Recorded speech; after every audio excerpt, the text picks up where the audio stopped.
नमस्कार, मी doctor Abhimanyu Patil, ENT and head neck consultant at Vins multi speciality hospital. आज मला एका आजाराबद्दल डिस्कस करायचं आहे. त्याचं नाव आहे ऑब्स्ट्रक्टिव्ह स्लीप ॲपनिया. म्हणजे या आजारमध्ये होतं काय, की झोपेमध्ये जेव्हा आपली शरीर खूप रिलॅक्स असतं, अशा वेळेस श्वास नलिका जी असते, श्वासाची जो रस्ता असतो नाकापासून, घशापासून फुफ्फुसापर्यंत, तो कुठल्या तर लेवलला बंद पडतो. म्हणजे अरुंद होतो, कधी कधी अख्खा बंद पडतो. आणि मग याच्या माणसाला त्रास काय होतो, की त्याचा श्वास झोपेमध्ये गुदमरतो आणि अचानक त्याला गुदमरून जाग येते आणि एक श्वास घेण्याची गडबड असते. तर या आजाराचा आपल्याला काय त्रास होतो, तर झोपेमध्ये आपण गुदमरत असतो आणि गुदमरून अचानक झोपेतनं जाग येते. दुसरं म्हणजे जे पण पेशंट या आजाराने सफर करत असतात त्यांना जनरली घोरण्याचा त्रास असतो. त्यांचे नातेवाईक सांगतात की ते घोरता घोरता अचानक शांत होत, एक 10-15-20 सेकंडसाठी श्वासच घेत नाही आणि अचानक परत जोरात घोरणं चालू करतो. बेसिकली हा श्वास आपला झोपेत थांबत. तिसरं म्हणजे की झोपेची क्वालिटी खूप खराब असते.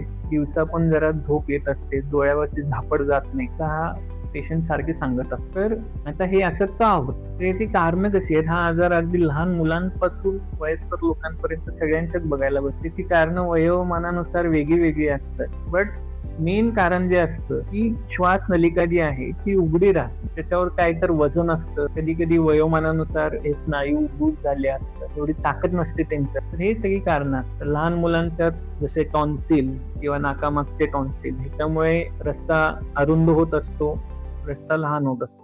जनरली जी यंग लोक असतात, काही जणांना ओबेसिटीमुळे मानेतली वजन वाढलेलं असतं, मानेतली जाडी वाढलेली असते. त्याच्यामुळे जेव्हा ते झोपतात तेव्हा त्यांचे स्नायूमध्ये ताकद नसल्यामुळे ते तो रस्ता उघडा नाही ठेवू शकत श्वास घ्यायचा. आणि भरपूर वयस्कर लोकांमध्ये बघितले की जसं वय वाढत जातं तसं स्नायू वीक होऊन जातात आणि त्यामुळे ते नॉर्मल वजन असलं तरीही ते श्वासाचा जो रस्ता आहे ते स्नायू उघडे नाही ठेवू शकत. आता या आजाराचं आपण निदान कसं करतो, तर कधीही आमच्याकडे पेशंट आला की आम्ही त्याला 2 गोष्टी सांगतो. की पहिला आपल्याला या आजाराची गंभीरता, सिव्हिअरिटी ही शोधावी लागते आणि दुसरं म्हणजे कुठल्या लेवलला, कुठल्या थराला आपला श्वास घ्यायचा रस्ता बंद पडतोय हे बघावं लागतं. मग त्याची सिव्हिअरिटी आपण कशी ठरवू, तर त्यासाठी आपल्याकडे एक स्लीप स्टडी म्हणून केली जाते, ज्याच्यामध्ये भरपूर एक 10 गोष्टी आपण पेशंटच्या आपण चेक करतो. त्यामध्ये ऑक्सिजन सॅच्युरेशन, श्वास घ्यायची रेझिस्टन्स,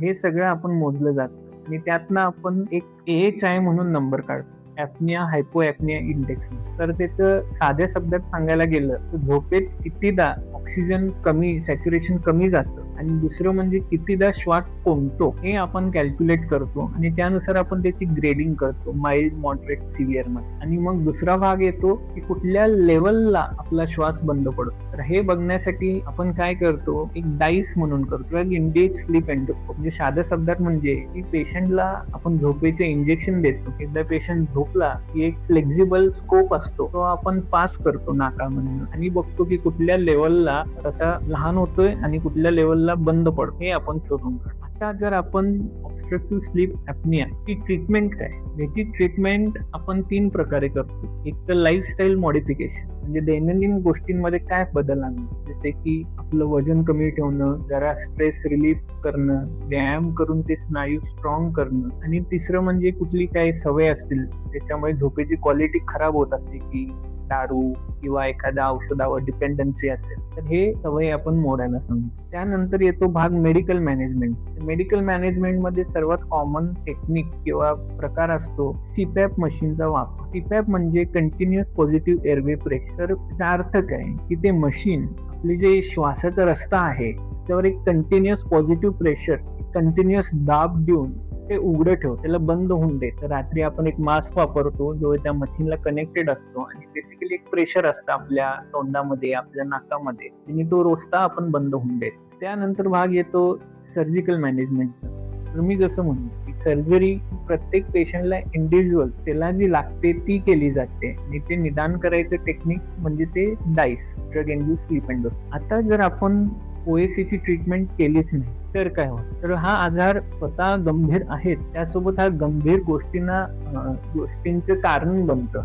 जसे की हार्ट अटॅक, स्ट्रोक. त्यानंतर हे मेटाबॉलिक डिसऑर्डरचे पण कारण असतं. मेटाबॉलिक डिसऑर्डर म्हणजे साखर वाढणे किंवा हार्मोनल इम्बॅलन्स, या सगळ्याचे हे कारण बनतं. तर तुम्ही ऑब्स्ट्रक्टिव्ह स्लीप ॲपनिया किंवा घोरणं किंवा झोपेची क्वालिटी चांगली नाही असा तुम्हाला त्रास होत असेल, जर तुम्ही CPAP मशीन वापरत असाल आणि त्याचा तुम्हाला म्हणावा तेवढा फायदा मिळत नसेल, तर तुम्ही आपल्याकडे विन्स मल्टी स्पेशालिटी हॉस्पिटलला भेट देऊ शकता आणि जिथं आम्ही तुमचं व्यवस्थित निदान आणि एक्झॅक्ट लेवल काय आहे तुमच्या आजाराची ते बघून आपण त्याच्या पुढं इंडिव्हिज्युअल ट्रीटमेंट, वैयक्तिक ट्रीटमेंट ठरवू शकतो.